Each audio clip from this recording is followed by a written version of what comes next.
Y a todos. Hoy estamos en este hermoso lugar que es la Casa de los Contrafuertes, agradeciendo siempre a Ana Rosa de Charles por convertir esto en un espacio en el que florece la belleza. La primera novela de Dorothy Bell Ferrer, engalana, estoy hablando como si estuviese en el siglo XIX, engalana el ofrecimiento de la secta de los perros, que no es una editorial, sino un sello con el que se confirma que un grupo de personas determina que cierto libro en particular merece ser publicado para que la gente sea más feliz. Para ello, además, hay una presentación musical de Winnie Feliciano y al final Cano Cangreo va a deleitarlo a todos. Pero antes que nada vamos a ser iluminados por la inteligencia crítica de la compañera y amiga Melanie Pérez.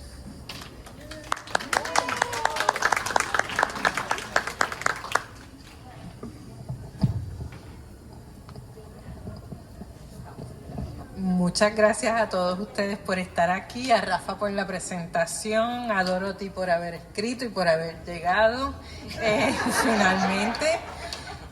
A ustedes por la paciencia también. Es para mí un honor presentar el primer libro de Dorothy. La conocí cuando apenas había llegado a Puerto Rico en un curso subgraduado y desde entonces hemos trabajado juntas, tomando cursos y también tomando café. Este libro empezó como una colección de cuentos que yo iba leyendo según los terminaba y me los pasaba y se los corregía y se los devolvía. Y entonces cuando salió publicado todo el mundo me decía que era una novela. Yo decía, no, son cuentos. Y ahora me lo leí completo y vi que los retrabajó un montón y que está bien chévere. Así que sin mayor demora voy a leer este texto que no tiene título. Igual gracias a todo el mundo, a Charles, bueno, ya dije gracias. En las literaturas puertorriqueñas y caribeñas mucho se ha dicho de la figura de la mulata. Ella representa el mestizaje de nuestra cultura. Luego de que Luis Pález Mato, en Tuntún de Pase y Grifería, fuera leído por Rubén Ríos en La Raza Cómica. Lo más importante del mestizaje es la tensión representada por el guión en conceptos como el de mulata-antilla, filí-melé.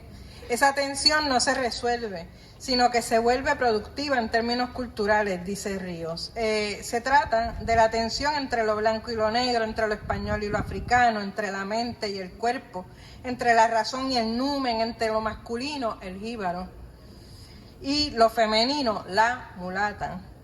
Pero esa tensión no es entre puntos equidistantes, guarda en sí la jerarquía social heredada de nuestra historia esclavista, porque en realidad la mulata en sus representaciones culturales en el Caribe es más negra que blanca, más africana que española, más cuerpo que mente, más baile que voz.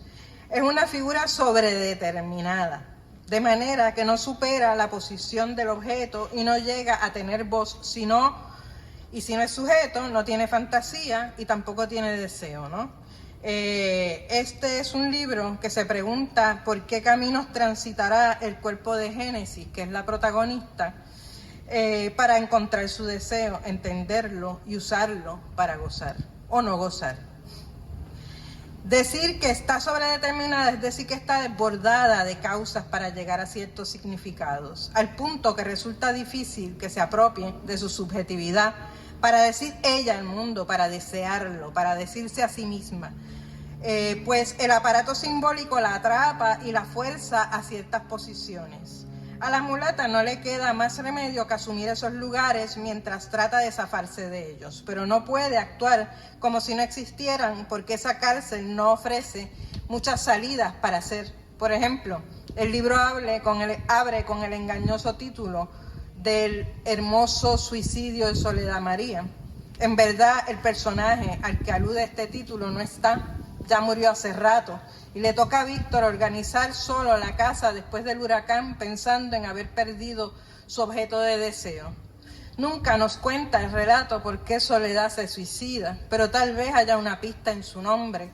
¿Es la soledad ausencia de compañía para el baile del deseo? Además del suicidio, ¿qué alternativas encuentran los personajes de esta novela para lograr desear? ¿Logran desear algo más que la muerte? El personaje se lo pregunta a sí misma, se lo pregunta a sus mentoras, Betsaida y Titi Norma, se lo pregunta a la madre muerta, a la abuela.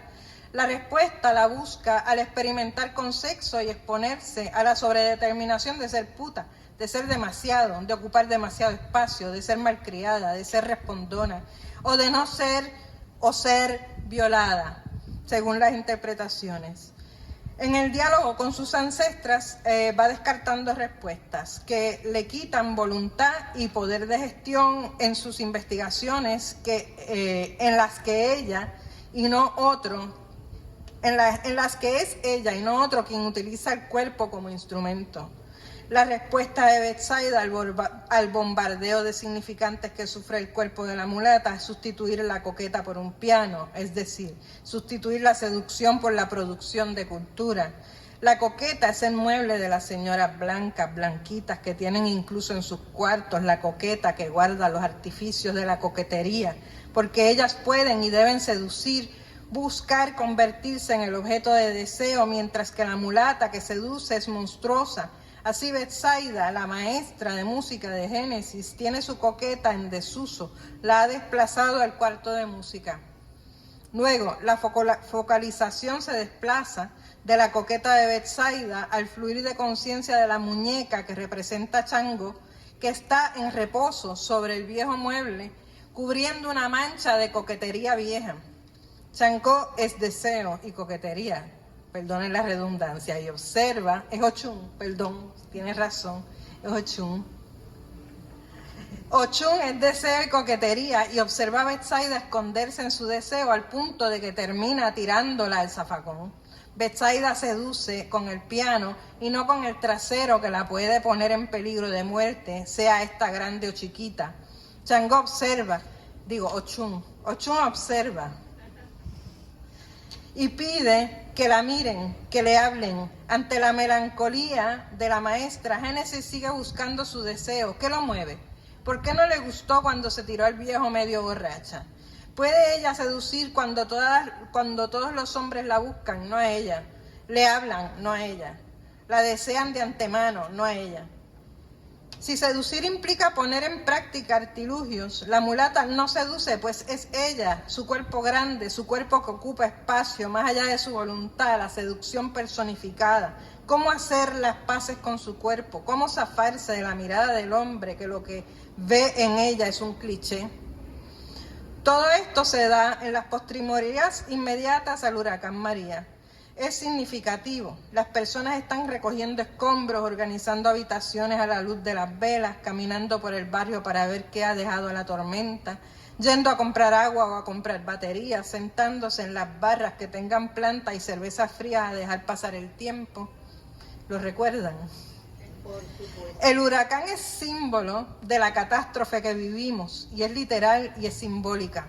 El carnaval, que es el caos inmediatamente posterior a ese evento que nos marcó tan fuertemente, los signos se liberan en sus significantes y la comunidad se transforma, pero no igual en todos lados. Algunos encontraron comunidad, para otros, como Génesis, la realidad es tan dura que no hay comunidad posible. Se esconde en la muerte de la abuela, se esconde de la muerte de la abuela, tiene sexo, colabora cuando puede con una brigada de feministas que se agarran de la seguridad de su discurso para ordenar el mundo. Si después del huracán María algunos grupos de izquierda, a los que me sumo, encuentran la posibilidad de otras maneras de organizar lo social en medio del caos, el libro parece remarcar las idealizaciones de ese discurso alejado de la violencia cotidiana que sobrevive el país. Dice Michel Foucault en La historia de la sexualidad que esta no existía hasta la era moderna, que es en el contexto de decirla que se la inventa y ella surge para la reglamentación de discursos higienistas y racionales de la modernidad jerarquizante, que para su control es que surge el discurso sobre la sexualidad. En el Caribe, me atrevo a sugerir, ese proceso higienizante limitó la sexualidad al matrimonio heteropatriarcal y lo que quedó fuera de la casa paterna, de la hacienda, en la barraca de esclavos, era otra cosa que se animalizaba a la vez que se reprimía. Pero plantea Mara Negrón que de la animalidad no hay salida, y los que vivían dentro de las reglas de higiene de la modernidad siempre fueron, como sugiere la novela de Mayra Santos Febre sobre Isabel Luberza, titulada Nuestra Señora de la Noche, al lugar otro, en busca de la parte propia que habían reprimido, negado y proyectado en el otro. Escapándose de las muchas cárceles discursivas, el trasero grande de la muerte pone el dedo en la llaga de ciertos debates contemporáneos que se proponen como resueltos, al punto que parece que no aguantan más preguntas. Uno de esos debates es sobre qué es un deseo lícito, o más aún, quién tiene autoridad, autorización, autonomía para desear o buscar convertirse en objeto del deseo de una, de otro u otra. De quién mi deseo pida por razón. Ok, déjame ver qué dice aquí. Autonomía para desear o buscar convertirse en el objeto del deseo de otro u otra, de quien mi deseo pida por las razones que sea, que mi inconsciente convierte eso en un pequeño objeto A. ¿De quién es mi cuerpo? ¿Quién pretende controlar mi placer o mis métodos para acceder al placer cuando nadie sabe qué mueve mi deseo? Si cuando quiero gozar yo gozo y a veces gozo sin querer. Decía, este libro plantea un génesis de otros temas de discusión muy oportunos en la esfera pública puertorriqueña sobre qué se desea y dónde entra el goce en las fórmulas higienizadas para la disciplina social políticamente correctas de hoy en día. Parece advertir que no hay que olvidarse del goce en la disciplina, de los nuevos lenguajes que vamos creando en medio del vacío de orden que significa la crisis. El goce, sobra decirlo, no es igual para todos, todes, todas, porque cada cual tiene su propio motor, su propia A pequeña clavada en el inconsciente. Por la valentía de las preguntas que propone el relato y la complejidad con la que las encara, me parece que es una gran primera novela que abrirá muchas discusiones. Dorothy, enhorabuena.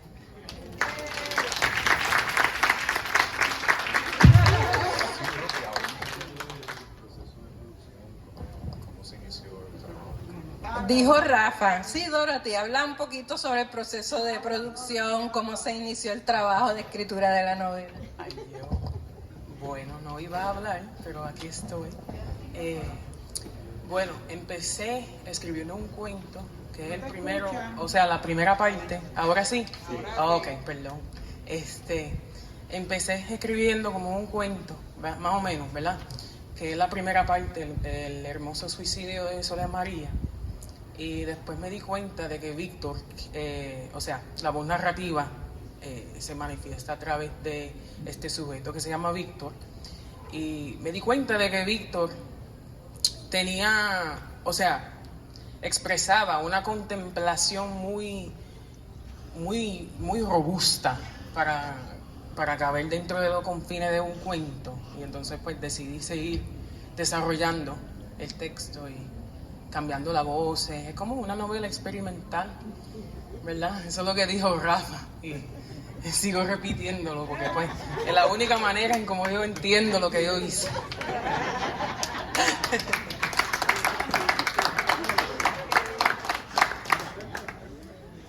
¿Tienes otra pregunta? Exacto.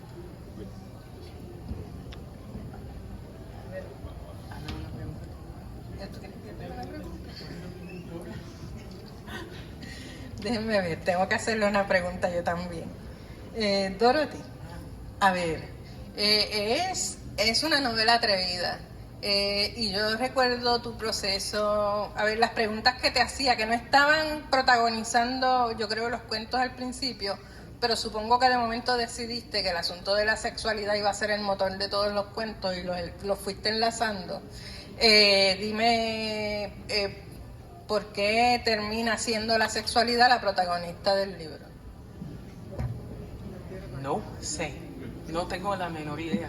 Honestamente yo desarrollé eso como, no sé, fue como medio un soneo, digamos, ¿verdad? Como estaba improvisando y así fue como sucedió eso. Es interesante porque Génesis es vista desde afuera, desde la mirada de los hombres, de Eusebio y de Víctor primero, después de la mentora Betsaida y de la muñeca. La muñeca no habla de Génesis, no, sí, en verdad habla conversa con Betsaida. Y después habla ella y siempre está debatiéndose con distintos discursos que tratan de ubicarla en un cierto lugar y ella siempre se escapa, ¿no? Habla un poco de eso. ¿De qué? De Génesis. ¿Cómo tú pensaste a Génesis? Ay, yo no soy Génesis. Mucha gente piensa que yo soy Génesis porque tenemos la misma edad. Ella nació en 94 igual que yo. Y entonces, Génesis es básicamente una manera en como yo andaba, ¿verdad? Observando muchas cosas que me pasaban, que veía pasar a otras personas, a otras mujeres y cosas, y quería explorar más allá del discurso. Porque realmente yo trabajaba por un tiempo, yo no sé si ella está aquí, pero con María Victoria García, quien es una psicoanalista tremenda, y ella me ayudó a palabrar las cosas y a escoger la palabra, ¿verdad? Elegir la palabra correcta para describir lo que quería, ¿verdad? No sé, explorar en ese texto. Y entonces, pues,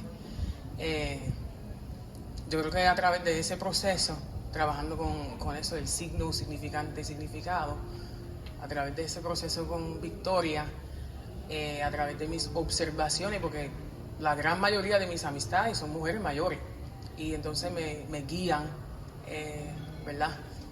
Hay unas aquí, y entonces,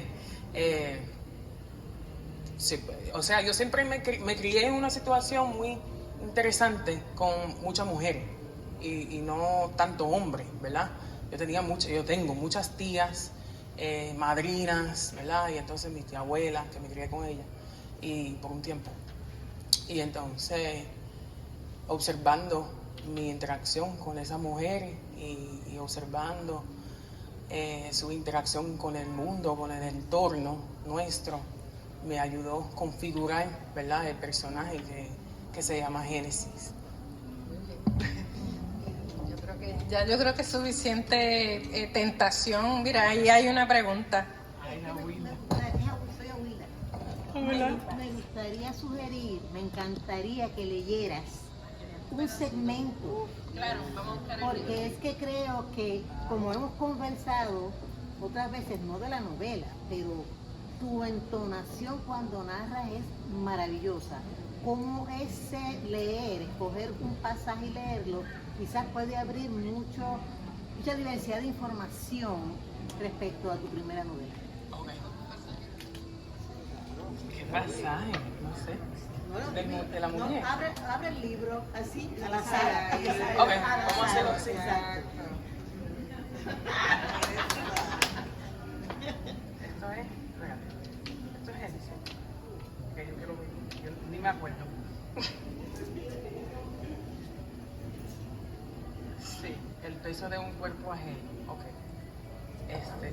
Nunca hacen falta las medias en Puerto Rico, ni los tenis, ni la bota. Coloco los paquetes al lado de la crema que organizó Graciela. No sé por qué las medias llegan al área donde están los artículos de todas las categorías de aseo, pero tampoco hay categoría para las medias. Tampoco son muchas las medias. A veces hay cosas atípicas que tienen que quedarse entre dos lugares extraños, como los senos en el sexo asqueroso, que quedan entre la boca creída del otro que muerde demasiado duro y los dedos flojos y encallecidos tuyos. Anet y yo descansamos de la zarzuela de miradas que nos lanzan Graciela, Laura y Betsaida. Me había bebido 3 o 4 coronas, no recuerdo, pero tenía ganas, entonces lo hice. Le digo a Anet en lo que volvemos a su carro con 2 galones de agua cada una. Bueno, es que nadie quiere ser violada, nadie va a admitir que fue violada. Anet me dice, mientras abre el baúl del carro, es que no fue violación, Annette. Pero ¿por qué tú te pones a la defensiva entonces? ¿De qué te defiendes tanto? Mira, para mí es agresión sexual, lo acepte o no. Según las definiciones, es una agresión sexual y deberíamos denunciar al tipo, al pan pan y al vino vino. Hay que llamar las cosas por su nombre, te guste o no, mija. Es una violación. Annette, no. No podemos llamarnos feministas y que unas violaciones sean violaciones y otras no. Una violación es una violación, no importa si hubo placer. ¿Quién fue? Me río aunque Annette no encuentra el chiste. Las mujeres deberíamos ser libres, incluyendo que no estemos de acuerdo con lo que dicen en la universidad. Annette y yo regresamos en silencio y eso es a propósito, muy a propósito por parte mía. A veces yo la observo fijándose en el terreno cambiado. Hay árboles y algunos tienen hojas que empiezan a brotar de nuevo. Annette casi no se fija en la carretera porque es casi la única cosa que no ha cambiado en este camino particular, aún repleto de letreros, palos y paloma muerta.